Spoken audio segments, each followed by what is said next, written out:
আসসালামু আলাইকুম। আজকে আপনাদের সামনে একটা করুণ দৃশ্য নিয়ে আসবো, যা দেখলে আপনাদেরকে খুব খারাপ লাগবে। এক করুণ মায়ের কাহিনী। আমি এতদিন অনেক ব্লগ ভিডিও করেছি আপনাদের সামনে। এই ভিডিওটা পুরোপুরি দেখবেন। আপনারা অবশ্যই ভিডিওটা একটু বেশি বেশি শেয়ার করবেন, যেন একটা মায়ের অনেক সহযোগিতা পেতে তাই সেই মাটা যেন পায়। অবশ্যই আপনারা আমাদের এই মায়ের পাশে থাকবেন। আমার এই বাড়ির পাশে সেই অসহায় মানুষ।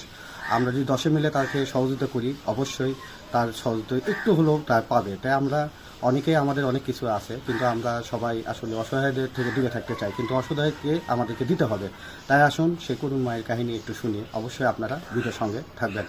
আসসালামু আলাইকুম, কেমন আছেন? তাই আপনার কি অবস্থা এখন বলেন? আপনাদের এখন এই যে হাতটা ভাঙ্গা, হ্যাঁ হ্যাঁ, মাথাতে এই পাশে সিলাই আছে আচ্ছা আচ্ছা 4টি, আর এই পাশে সিলাই আছে 7টা। আচ্ছা। ওখানে পরে পরে দেয় আপনি কাজ কাম করতে পারেন না? না, না, হেনা হাতটাই তো ধুলি হ্যাঁ, মানে আপনি কাজ কাম করতে পারেন না? না, এই বাড়ির কাজই করে খাওয়ার বাইরে। আচ্ছা আচ্ছা, বুঝতে পারছি। তাই এখন আপনি যে বাসাটাতে আছেন, এটা কি আপনার নিজের বাসা? না না না না, মানে আপনার কেউ চাই নিয়ে আসি। মানে চাইনি আছেন যে একটু আসেন, সেই হিসেবে আপনাকে থাকতে দিচ্ছে? হ্যাঁ। আচ্ছা আচ্ছা। তাই আপনি মানে এখন মানে আপনার ইনকাম করার কেউ তো নাই? না না না, কোনো বুদ্ধি নেই। আপনি শুধু যেটুকু আপনার যেটুকু মানুষ দেয় সেই হিসেবে আপনার? এই পাড়াতি সবাই দেয়, এরা ওদের এক মাস খেলে এলো। আচ্ছা আচ্ছা, মানে রোজার সবাই এই আশেপাশের লোকজন আপনাকে? সবাই দেয়। বুঝতে পারছি বুঝতে পারছি। যাই হোক, আসলে আপনার আমার দর্শকের উদ্দেশ্যে যদি কিছু বলতে চান, যদি কিছু বলেন, যেহেতু আমার লাইভে আপনি ভিডিওতে আছেন, দর্শকের কিছু বলেন লোকজনকে, যে আপনার কথাটা একটু প্রকাশ করেন, তাহলে তারা বুঝবে যে আপনি কি চাচ্ছেন তাদের কাছ থেকে। সবাই তো সব কিছু বলতে পারে না। তো এখন বিষয়টা হচ্ছে কি, যদি আপনারা এই মায়ের পাশে যদি দাঁড়াতে চান, তার সামনে আমি কথা বলতেছি, খালি গাঁও ব্যবহার করে দিই। হ্যাঁ, পরে যাচ্ছে। সে আসলে একটা অনেক বৃদ্ধ মা। অবশ্যই আমাদের মা বোন সবারই আছে, মা বাবা সবারই আছে।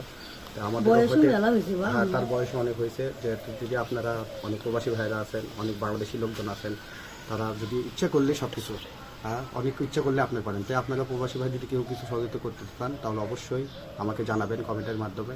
অবশ্যই আপনারা পাশে দাঁড়াবেন। 10-এর লাঠি 1-এর বোঝা। একা কিন্তু কেউ সম্ভব না একজনকে সহযোগিতা করা।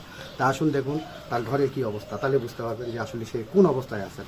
আসো, তোমার সামনে আসো, দেখি আসলে আসুন, দেখেন পরিস্থিতি দেখেন, তাহলে বুঝতে পারবেন। একটু অন্ধকার, যেহেতু এখানে কারেন্ট নেই, আপনাদের সেই রকম করে দেখাতে পারবো না। তারপরে আমি একটু লাইট টাইট দিয়ে আপনাদের দেখানোর চেষ্টা করতেছি যে কি অবস্থায় সে আসলে এখানে বসবাস করে। তাহলে আপনাদের দেখলে অবশ্যই বুঝতে পারবেন বিষয়টা। দেখেন, আপনি খুব অন্ধকার দেখতেছেন যে আসলে কারেন্ট নাই, কিন্তু বুঝতে পারছেন। আপনারা অবশ্যই দেখেন, আপনারা আমি কিন্তু দেখেন দেখেন কি অবস্থায় থাকে সে, একটা বৃদ্ধ মা। অবশ্যই আপনাদেরকে ভালো লাগবে। দেখেন, এই যুগে একটা ঘরে কারেন্ট নাই, সেটা কেমন অবস্থা। যাই হোক, আপনাদেরকে দেখালাম।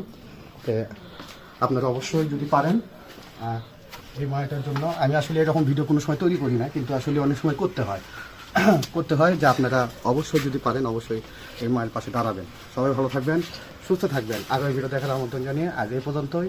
সবার জন্য শুভকামনা। আল্লাহ হাফেজ, আসসালামু আলাইকুম।